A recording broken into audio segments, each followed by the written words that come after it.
اعوذ باللہ من الشیطان الرجیم، بسم اللہ الرحمن الرحیم۔ شروع خدا کا نام لے کر جو بڑا ہی مہربان نہایت رحم کرنے والا ہے۔ السلام علیکم ورحمۃ اللہ وبرکاتہ۔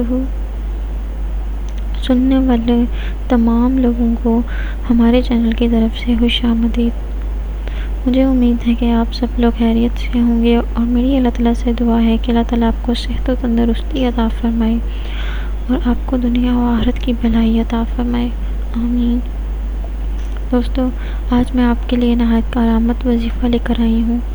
اکثر لوگ شکایت کرتے ہیں کہ ہمارے گھر میں بہت ہی تنگ دستی ہے، رزق کی کمی ہے، رزق کشادہ نہیں ہوتا اور پیسوں کی کمی ہے۔ اس وظیفے کی مدد سے انشاءاللہ تعالیٰ آپ لوگوں کے رزق میں اضافہ ہوگا اور کشادہ رزق عطا ہوگا، اور غربت اور افلاس سے کا خاتمہ ہو جائے گا آپ کے گھر سے انشاءاللہ تعالیٰ۔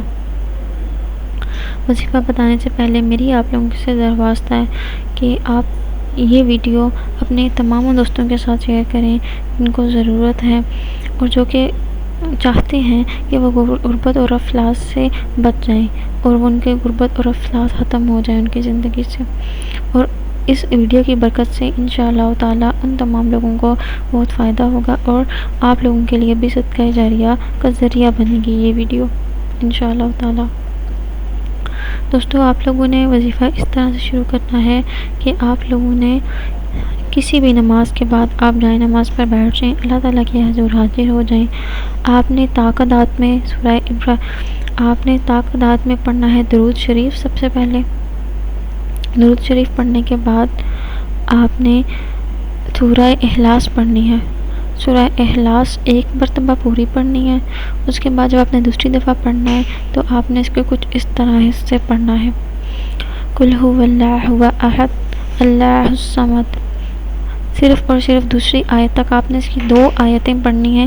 ان 2 آیتوں کو آپ نے 11 بار پڑھنا ہے، تو یوں کل ملا کر 12 دفعہ آپ اس آیت کو پڑھیں گے۔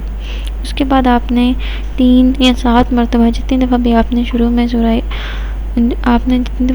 میں آپ نے پڑھا ہے درود پاک، آپ نے اسی درود پاک کو پڑھ لینا ہے، اور پاک پڑھ کر آپ نے اللہ تعالیٰ کے حضور حاضر ہو کر دعا مانگنی ہے کہ اللہ تعالیٰ آپ کی تمام مشکلات کو حل فرما دیں، اور آپ کے زندگی سے غربت اور افلاس کا خاتمہ فرما دیں، اور آپ لوگوں کا کشادہ رزق عطا فرمائیں انشاءاللہ تعالیٰ۔ اس وظیفے سے آپ کو بھرپور فائدہ ہوگا۔ تو دوستو، آپ اس وظیفے کو کریں۔ تب تک کے لیے ہم پھر حاضر ہوں گے ایک نئی ویڈیو کے ساتھ، ایک نئی وظیفے کے ساتھ۔ تب تک کے لیے اللہ حافظ۔